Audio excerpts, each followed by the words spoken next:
नमस्कार मित्रमैत्रिणींनो, श्री स्वामी समर्थ। उद्या आहे नरक चतुर्दशी। तर या नरक चतुर्दशी व्रताची एक कथा आहे या दिवसाची। तर ही कथा कोणती आहे, तसंच नरक चतुर्दशीला आपण काय करावं या संदर्भात माहिती आजच्या या व्हिडिओमध्ये आपण पाहणार आहोत। व्हिडिओला सुरुवात करण्यापूर्वी सर्वांना दिवाळीच्या हार्दिक शुभेच्छा। चला तर मग व्हिडिओला सुरुवात करूया। मैत्रिणींनो, अश्विन कृष्ण चतुर्दशीला नरक चतुर्दशी असं म्हणतात। या सणाशी निगडीत एक कथा आहे।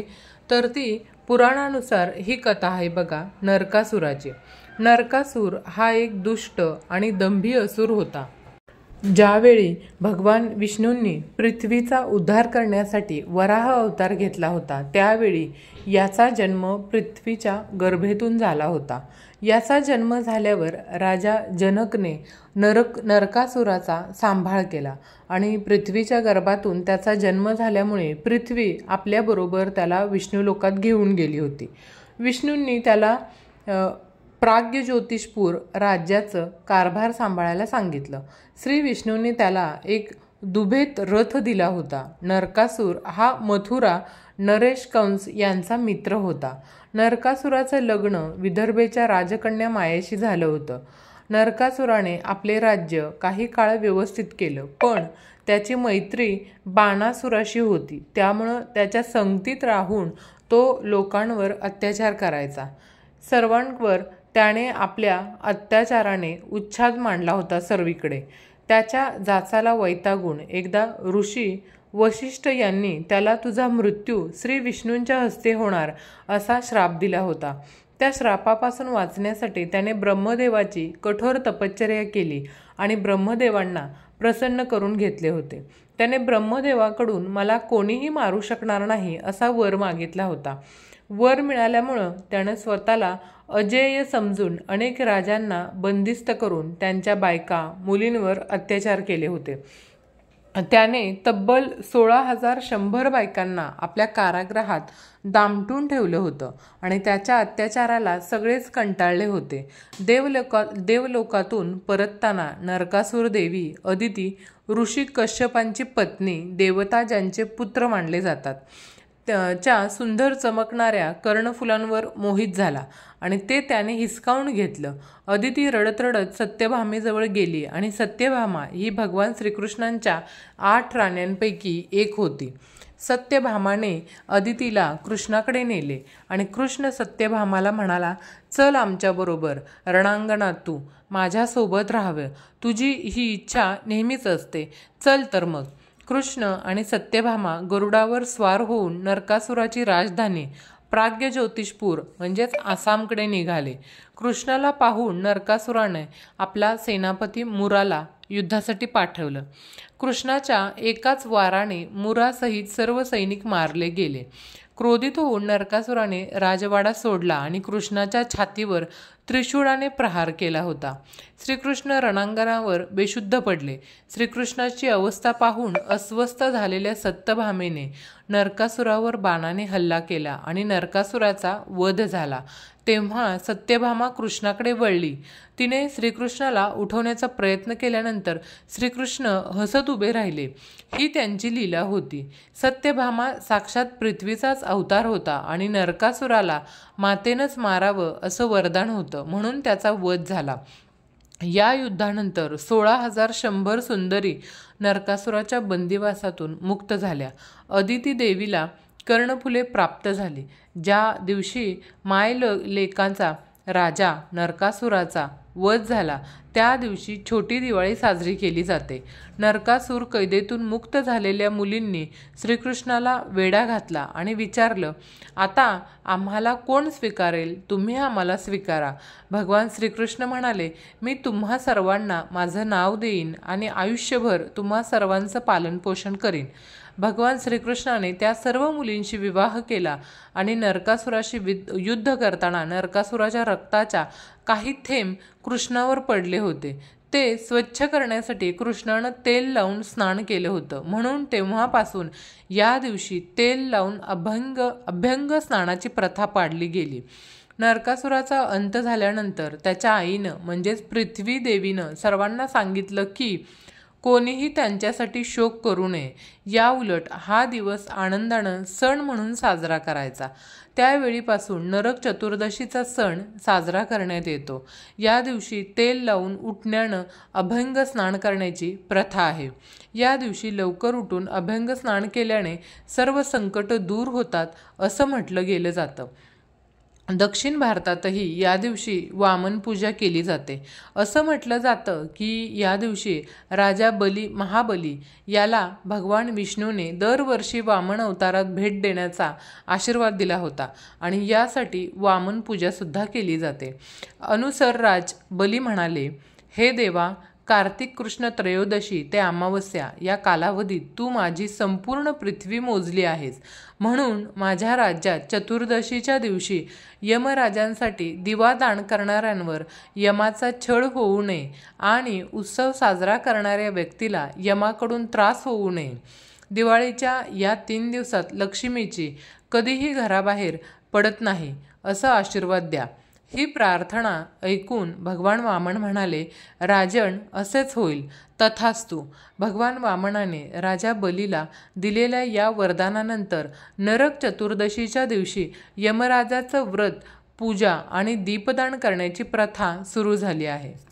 अजून एक कथा आहे, ती म्हणजे रंतीदेव नावाचा एक धार्मिक राजा होता. त्याने अजाणतेपणे कोणतेही पाप केले नव्हते. तरीही जेव्हा मृत्यूची वेळ आली तेव्हा यमदूत त्याला नरकात घेऊन गेले. राजा म्हणाले की कृपया माझ्यावर दया करा आणि मला सांगा की माझ्या हातून असा कोणता गुन्हा घडला आहे की ज्यामुळं मला नरकात जावं लागेल. हे ऐकून यमदूत म्हणाले, हे राजा, एकदा एक ब्राह्मण तुझ्या दारी आला होता, पण त्याला तुझ्या दारी काहीही मिळालं नाही. तो तुझ्या दारातून उपाशीपोटी परतला. त्या पापकर्माचं हे फळ आहे. हे ऐकून राजाने यमदूताकडे 1 वर्षाचा कालावधी मागितला होता. मग यमदूताने राजाला 1 वर्षाची मुदत दिली. राजानं सर्व ऋषीमुनींकडे जाऊन आपली संपूर्ण कथा सांगितली आणि या पापातून मुक्त होण्याचा उपाय विचारला. तेव्हा ऋषींनी त्यांना कार्तिक महिन्याच्या कृष्ण पक्षातील चतुर्दशीचे व्रत करण्यास सांगितले आणि ब्राह्मणांना अन्नदान करून त्यांच्यावरील अपराधांची क्षमा मागावी असं सांगितलं. ऋषींनी सांगितल्याप्रमाणे राजानं तसं केलं. अशा रीतीने राजाचा त्यांच्या पापापासून मुक्ती झाली होती आणि त्याला विष्णूच्या जगात स्थान मिळालं होतं. त्या दिवसापासून पाप आणि नरकापासून मुक्तीसाठी पृथ्वी तलावर कार्तिक चतुर्दशीच्या दिवशी व्रत प्रचलित आहे. नरक चतुर्दशीच्या दिवसालाच दिवाळीचं पहिलं पाणी असं सुद्धा म्हटलं जातं. नरक चतुर्दशीच्या दिवशी अभ्यंग स्नान करावं.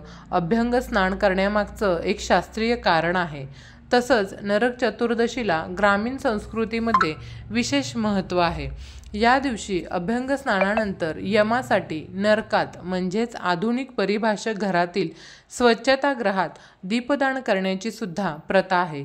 संपूर्ण शरीरास तेलाची मॉलिश करून आपल्यातील नरकरूपी वासनांचा अहंकार करायचा. तेव्हाच आपल्या आत्म्यावरील अहंकाराचा पडदा दूर होऊन आत्मज्योत प्रकाशित होईल, असा यामागील संदेश आहे. नरक चतुर्दशीला छोटी दिवाळी म्हणून सुद्धा ओळखलं जातं. मित्रांनो, या दिवशी सूर्याचं पहिलं किरण आपल्या घरात पडावं, सूर्यप्रकाशप्रमाणे घर सद्गुणांनी उजळावं, यासाठी ग्रामीण भागामध्ये गायीच्या शेणाने सडा सारवण केलं जातं. गाईगुरांच्या गोठ्यात, शेतात या दिवशी शेतकरी दिवे लावतात. कोणत्याही संकटात शेती धोक्यात येऊ नये, पिकांचं नुकसान होऊ नये म्हणून गोमातेची सुद्धा प्रार्थना केली जाते. शेतकऱ्यांच्या घरात पहिलं पीक आल्यामुळं काही शेतकरी या दिवसाच्या दिवशी धान्यांची सुद्धा पूजा करतात. सूर्योदयापूर्वी गव्हाच्या पिठाचा दिवा तयार करून त्यामध्ये तिळाचं तेल टाकून दिवा प्रज्वलित सुद्धा केला जातो. नरक चतुर्दशीच्या दिवशी काय करावं हे आता आपण पाहणार आहोत. तर सूर्योदयापूर्वी आंघोळ, स्नान करून घ्यायचं. यमाच्या नावाने दिवा लावायचा, कारण यमाची पूजा केल्यानं अकाली मृत्यूची भीती नाहीशी होते. संपूर्ण शरीराला आपल्या तेलानं मालिश करायची, नंतर आंघोळ करायची. चतुर्दशीला तेलामध्ये लक्ष्मीचा वास असतो, त्यामुळं देवीचा आशीर्वाद आपल्याला मिळून जातो. या दिवशी श्रीकृष्णाची पूजा करणं शुभ मानलं जातं. तसंच या दिवशी घराच्या वेगवेगळ्या भागामध्ये 14 दिवेसुद्धा लावले जातात. काय करू नये तर या नरक चतुर्दशीच्या दिवशी मृत्यूची देवता यमाची पूजा केली जाते। त्यामुळं कोणत्याही जीवाला या दिवशी आपण इजा करू नये। या दिवशी घरात दक्षिणेकडील भाग अस्वच्छ ठेवू नये। या दिवशी तेल दान करणं हे देखील अशुभ आहे, कारण त्यामुळं देवी लक्ष्मी क्रोधित होते असं मानलं जातं। या दिवशी मांसाहार करणं सुद्धा टाळावं। तसंच या दिवशी उशिरापर्यंत झोपू नये, कारण देवी लक्ष्मी दुखावते आणि घरात गरिबीला आपले आमंत्रण देते। असं मानलं जातं की नरक चतुर्दशीच्या दिवशी सूर्योदयापूर्वी अभ्यंग स्नान करण्याची रीत पडली आहे आणि या दिवशी सूर्योदयापूर्वी जे कोणी लोक उठून स्नान करत असतील ते स्नान करत नाहीत, वर्षभर त्यांच्या मागे दारिद्र्य आणि संकट लागत राहतात असं मानण्यात येतं। म्हणून अभ्यंग स्नानाला अतिशय महत्त्व आहे। या दिवशी अभ्यंग स्नान सकाळी लवकर उठून शरीराला तेल लावून उटणं लावून स्नान करावं आणि एक मंत्र म्हणावा। यमलोक दर्शना भावकामो अभ्यंग स्नानम करिष्ये। अर्घे आंघोळ झाल्यावर आपण आंघोळ करणाऱ्याला औक्षण करावं, हा मंत्र म्हणावा आंघोळ करत असताना। या दिवशी गव्हाच्या पिठाचा एक दिवा तयार करून तिळाचं तेल टाकून दिव्याच्या चारही बाजूला कापसाची वात लावून दिवा प्रज्वलित करावा आणि त्यानंतर पूर्वेला तोंड करून अक्षदा आणि फुलांनी पूजा करावी। त्यासाठी खालील मंत्र बोलावा आणि आपल्या देवघरामध्ये दिवा लावावा। दत्तो दीप चतुर्दशा नरक प्रीतये मया चतुर्वर्ती समायु सर्व पापणनुते असा मंत्र म्हणावा। संध्याकाळी घर, दुकान, कार्यालय आदी गोष्टी प्रज्वलित दिव्यांनी करायच्या आणि हे व्रत केल्यावर नरकापासून मुक्ती मिळते। आणि या दिवशी रामभक्त हनुमान यांचा जन्मसुद्धा या दिवशी झाला होता। तर अशा प्रकारे ही माहिती तुम्हाला आवडली असेल अशी अपेक्षा करते। नरक चतुर्दशीची कथा तुम्हाला आवडली असेल तर चॅनेलला नक्की लाईक, शेअर, सबस्क्राईब करा। धन्यवाद।